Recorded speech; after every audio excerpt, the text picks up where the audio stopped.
So this chapter is deal with secondary activity and this is the first part of this chapter. My name is Vijay और आप ई पाठशाला channel को देख रहे हैं. Geography की 12th क्लास का चैप्टर है. If you want to join with us on another platform तो आप वहाँ पे भी ज्वाइन हो सकते हैं.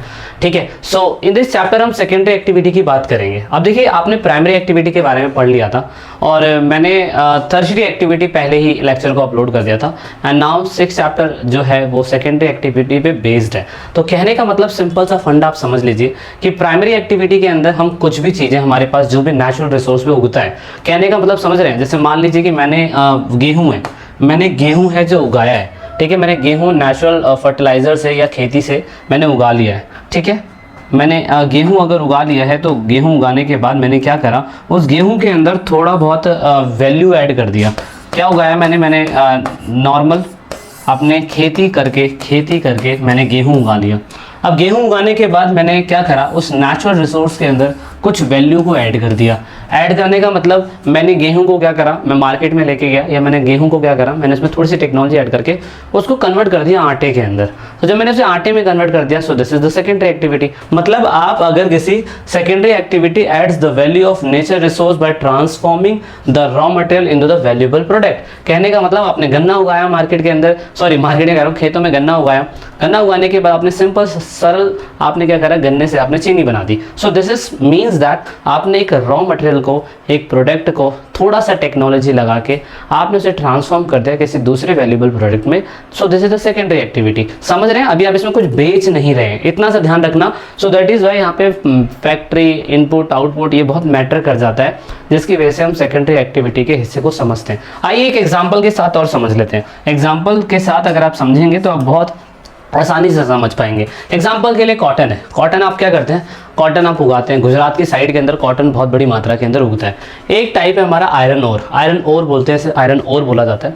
अब यहाँ पे कॉटन से आपने क्या करा, कॉटन से आपने धागा बना दिया क्योंकि कॉटन से आप धागा बना सकते हैं. धागे से आपने कपड़ा बना दिया. सो इट मीन्स दैट पहले तो आपने रॉ मटेरियल के बिहाफ पे कॉटन लिया था, उस कॉटन में थोड़ी बहुत टेक्नोलॉजी ऐड करी, जिससे आपने धागा बना दिया, थ्रेड बना दिया. उसके बाद आपने उसमें थोड़ी और टेक्नोलॉजी ऐड करी, then you make the clothes, और आपने क्लोथ्स बना दिए. और उसके बाद दूसरा आपने क्या करा, धरती के अंदर से आपने आयरन ओर लिया. देखिए ऐसा तो नहीं होता ना कि धरती, आपने कहा कि अपने पापा को बोला कि पापा चलिए लोहे का एक गेट हमें चाहिए घर पे लगाने के लिए, तो आप ज़मीन खोदेंगे और लोहे का गेट निकल जाएगा. ऐसा बिल्कुल नहीं होता है. हमें ज़मीन के अंदर से लोहा प्राप्त नहीं मिलता है. ज़मीन के अंदर से हमें लोहे के अंश वाला एक प्रोडक्ट मिलता है जिसे हम आयरन ओर बोलते हैं.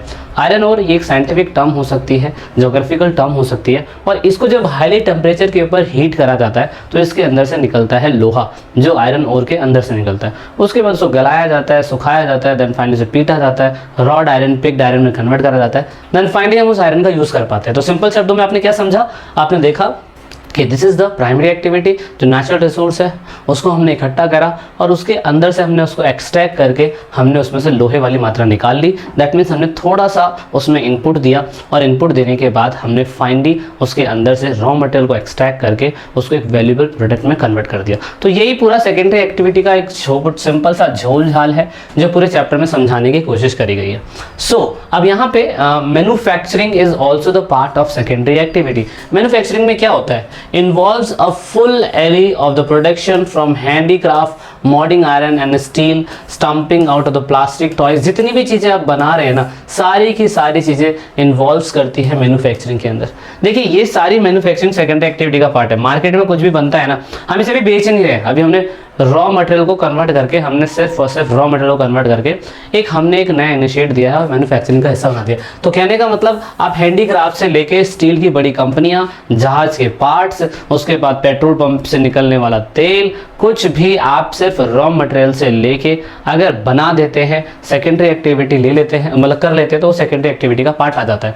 अब यहाँ पे आप देखेंगे कि जो सेकेंडरी एक्टिविटी के लिए जो मैन्युफैक्चरिंग हमें करना पड़ता है, उस मैन्युफैक्चरिंग के अंदर हमें बहुत सारी चीज़ों की जरूरत पड़ती है. नंबर 1 जैसे कि हमें एप्लीकेशन ऑफ पावर चाहिए, मतलब अगर फैक्ट्री सेटअप करनी है तो भाई पावर की ज़रूरत है. हमें मास प्रोडक्शन करना पड़ता है मैन्युफैक्चरिंग के अंदर. उसके बाद हमें पूरी तरीके से एक ऐसे प्रोडक्ट को पहचानना होता है जिसके ऊपर किसी कंपनी को काम करना है. मतलब आपने चाय जो होता है, चाय आपने आसाम के अंदर से चाय की पत्तियाँ लेके आ गए, लेकिन चाय पत्तियाँ बनाने के बाद आपने उसमें थोड़ी सी टेक्नोलॉजी ऐड करी और आपने चाय बना दिया, तो अपने एक प्रोडक्ट की पहचान करी ना. आपने कुछ और बनाया या कुछ भी बनाया उसके थ्रू, तो उससे आपने क्या बना दिया, उससे आपने चाय बना दी और फिर वो पूरी तरीके से एक प्रोडक्ट बन गया, वैल्यूएबल प्रोडक्ट. यहाँ पे लेबर की ज़रूरत पड़ जाती है और यहाँ पे स्टैंडर्ड कम्युनिटीज़ की ज़रूरत पड़ जाती है। मतलब स्टैंडर्डाइज कम्युनिटीज़ का मतलब ये होगा कि कुछ भी चीज़ हो रहा है तो उसे मैनुअली भी करना पड़ता है और स्टैंडर्ड तरीके से भी करना पड़ता है। अब एट प्रेजेंट टाइम पे अगर हम देखें आधुनिक बड़े पैमाने पर निर्माण के लक्षण, यानी कि लार्ज स्केल अगर मैन्युफैक्चरिंग हो रही है, कैसी हो रही है? Large scale manufacturing. तो लार्ज स्केल मैन्युफैक्चरिंग के लिए अगर आप देखेंगे तो लार्ज स्केल मैन्युफैक्चरिंग के लिए हमें बहुत सारी चीज़ों की जरूरत पड़ती है, क्योंकि सेकेंडरी एक्टिविटी बिना मैन्युफैक्चरिंग के नहीं हो सकती है। तो जब सेकेंडरी एक्टिविटी बिना मैन्युफैक्चरिंग के नहीं होगी तो उसमें हमें देखना पड़ेगा कि अगर लार्ज बेस्ड पे अगर हम मैन्युफैक्चरिंग इंडस्ट्रीज लगा रहे हैं तो उसके लिए हमें क्या क्या चीज़ों की जरूरत पड़ सकती है। क्योंकि भाई सिंपल सी बात है, रॉ मटेरियल को एक वैल्यूबल प्रोडक्ट में बनाने के लिए मैन्युफैक्चरिंग एक इंपॉर्टेंट प्रोसेस होता है। अब इंपॉर्टेंट प्रोसेस के लिए हमें क्या क्या चाहिए होगा? हमें चाहिए स्किल और मेथड प्रोडक्शन। कहने का मतलब अगर हमें मास प्रोडक्शन करना है तो उसके लिए हमें पूरी तरीके से एक अच्छे क्या कहते हैं ऐसा टास्क बनाना पड़ेगा वर्कर्स का, जो रिपीटेडली कंटिन्यू एक ही काम को करता रहता हूँ। आपने पिज्जा बर्गर का एक कहानी सुनी होगी, पिज्जा बर्गर बनाने की। उसमें क्या होता है, एक का काम सिर्फ और सिर्फ अगर सिर्फ अगर टमाटर काटना है तो उसका काम सिर्फ टमाटर काटना ही होगा। कंटिन्यू एक ही काम को बहुत ही मल्टी तरीके से करने का तरीका जो है अगर किसी एक वर्कर को परफॉर्म करने के लिए दे दिया जाता है, सिंपल सा समझिए, सिंपल सा फंडा है, अगर किसी वर्कर को परफॉर्म करने के लिए उसका एक ही काम दे दिया जाता है तो वो काम को उतनी ही एफिशिएंसी से और उतनी अच्छी तरीके से कर सकता है जितना दूसरा नहीं कर पाएगा। तो इसीलिए mass production involves production on a large quantity standardized part of each worker performing only one task repeatedly. बहुत बड़े मास प्रोडक्शन करने के लिए, मैन्युफैक्चरिंग करने के लिए आप देखते हैं हर किसी का एक स्पेशल टास्क होना चाहिए और हमेशा वो उसी को ही रिपीट करता रहे, तो उसे मैन्युफैक्चरिंग के अंदर या मेथड ऑफ प्रोडक्शन के अंदर बहुत अच्छा माना जाता है। एग्जाम्पल के लिए आप ये देख सकते हैं, यहाँ पे अगर आप देखें तो यहाँ पे इस रोबोट का काम सिर्फ और सिर्फ एक ही काम होगा। देख रहे हैं, इसका काम सिर्फ नट लगाना है, इसका काम सिर्फ डब्बों को उठा के रखना है। ऐसा इसलिए करा जाता है कि ईच वर्कर को अगर एक ही काम दे दिया जाए ना, सिर्फ एक ही काम, तो वो काफ़ी अच्छी तरीके से मैन्युफैक्चरिंग को बहुत ही स्टैंडर्डाइज और स्किल्ड लेबर पे करने की क्षमता रखता है। तो ऐसा ही असेंबली लाइन आप देखते हैं फैक्ट्रीज में बनाई जाती है मैन्युफैक्चरिंग के लिए। तो ये बेसिक टर्म मैं आपको बता रहा हूँ ताकि चैप्टर को समझने में आपको आसानी रहे। अब यहाँ पे मशीनीकरण यानी कि मैकेनिज्म जो होता है, स्पेशली मशीनिज्म वो उसमें तो आपको पता है कि कुछ भी गैजेट हमें चाहिए तो भाई स्पेशल टास्क करने के लिए हमें मैनुअल लेबर तो चाहिए, लेकिन साथ में ऑटोमेशन भी होना ज़रूरी है, क्योंकि बहुत सारे काम जो होते हैं कंटिन्यू लेबर नहीं कर सकती है, मशीन की हमें ज़रूरत पड़ती ही पड़ती है, इसीलिए इसकी ज़रूरत है।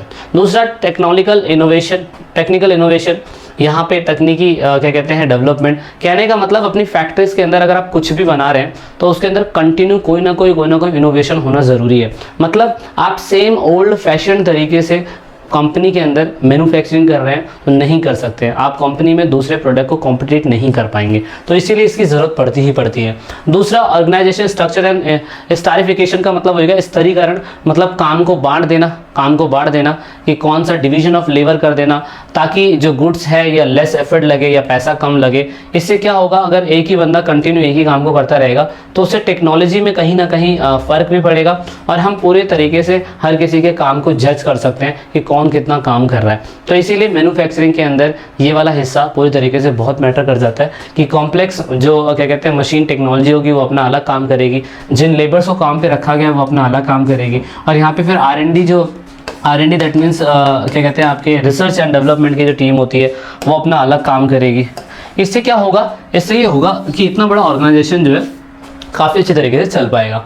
अब यहाँ पे अनइवन जोग्राफिकल डिस्ट्रीब्यूशन, मैन्युफैक्चरिंग के लिए जहाँ इंडस्ट्रीज लगाई जाती है वो ये मैटर बहुत ज़्यादा कर जाता है ये चीज़ें कि अनइवन डिस्ट्रीब्यूशन हमेशा रहता है कंपनी का, या हमेशा हम अगर कोई भी ऐसा रॉ मटेरियल जो है उठा रहे हैं तो ज़रूरी नहीं है रॉ मटेरियल हर जगह एक जैसा अवेलेबल होता है, एक जैसा एक्सेस कहीं पे भी आपको नहीं मिलेगा रॉ मटेरियल का, आपको ये ध्यान रखना होगा। क्यों?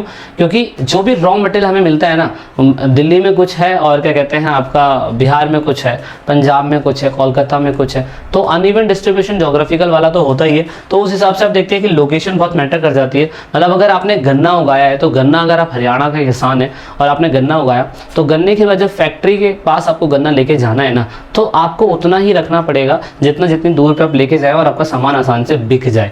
याद रखना, ऐसा होना बहुत ज़्यादा ज़रूरी होता है। तो इसलिए अनइवन डिस्ट्रीब्यूशन मैटर करता है किसी भी मैन्युफैक्चरिंग के लिए या किसी भी इंडस्ट्रीज़ के लिए। तो industries maximize the profit, reducing the cost and this therefore industries should be located at the point where the production cost are minimum.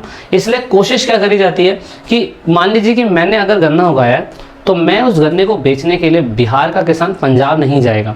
Punjab जाएगा तो वो होता है ना, उसका मटेरियल का जो कॉस्ट होता है, वेट होता है, या जो क्वांटिटी होती है वो ख़त्म हो जाती है। तो इसीलिए हम कोशिश करते हैं कि जहाँ पे भी इंडस्ट्री लगी हो उसी के आसपास में थोड़े से ही दूर किलोमीटर के अंदर खेती हो रही हो, ताकि रॉ मटेरियल बहुत आसानी से एक्सेस हो जाए किसी भी कंपनी को, ठीक है। इससे जब भी वो दूसरे वैल्यूएबल प्रोडक्ट को बना पाएगा।